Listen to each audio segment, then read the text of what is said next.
all have these dreams of a man, of a person, wielding an element of might.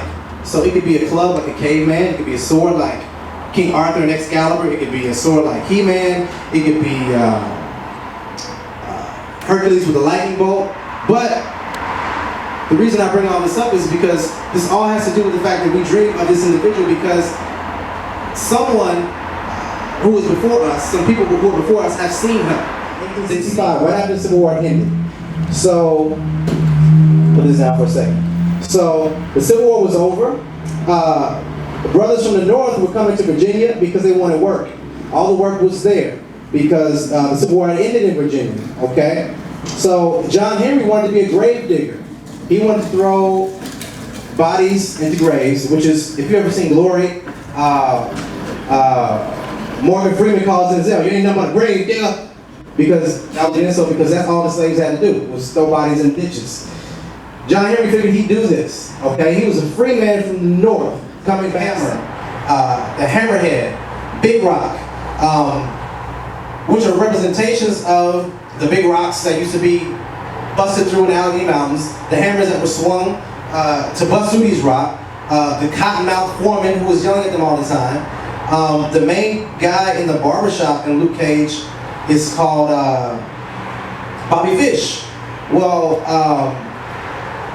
a fish head was what was called, they called a fish head when a rail would bust through the partition of a rail car, and it made a fish-like emblem, and this is a common term they use. So there's several analogies to the John Henry story in Luke Cage. Even Luke Cage himself his skin is made of steel. In the comics it's called omnium. It's second to adamantium in the comic universe. So a doctor by the name of Dr. Leonard Bernstein in the comics, once Luke Cage was framed for a crime he didn't commit like John Henry, thrown in jail like John Henry, they experimented on Luke Cage, and he did what was called the Warhawk experiment on him, and gave him steel skin.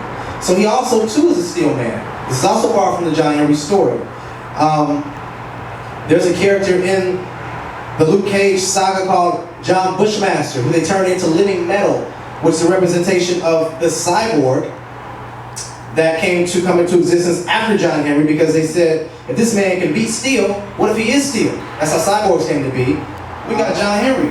Stand up, Brother John. Yeah, okay?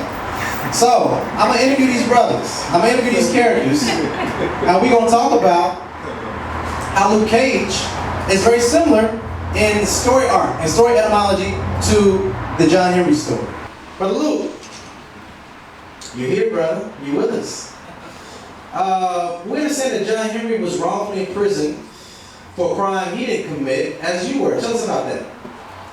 Well, a friend of mine named Willie Stryker, he thought that me and his girlfriend at the time, Rita Connors, had something going on because she left him, but that was because of his mafia ties. And he got upset about that, planted some heroin in my apartment, and then he called the police on me. Sounds awful similar. Okay, so you were framed for a crime you didn't commit.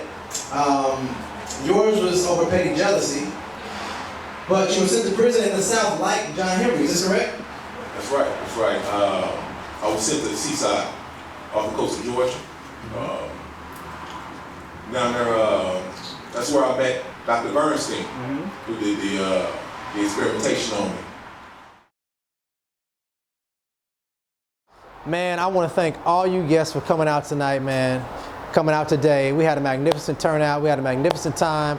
I think I edified the people. I think they learned a lot, man. I want to thank Not Your Mama's Kitchen, the food truck, for coming out. I want to thank Hounds, the band that I had play this stellar music. I want to thank the actors, my man Justin Taylor, my man Marcus. They did a great job playing John Henry and Luke Cage. Marcus Stewart is his name. Man, I want to thank Nate, my little helper, who's been helping me all day, man. He's been selling the books, helping out with chairs, helping out with this, helping out with that. And, you know, on that note, man, the book, The Most Valuable Human, The Commercial of John Henry. It's a magnificent story. If you appreciate the folk legend John Henry and you want to learn about the actual individual John Henry and you want just a cool science fiction conceptualized, supernatural, metaphysical story to go along with that tells the whole thing and weaves it all together, this is for you, man.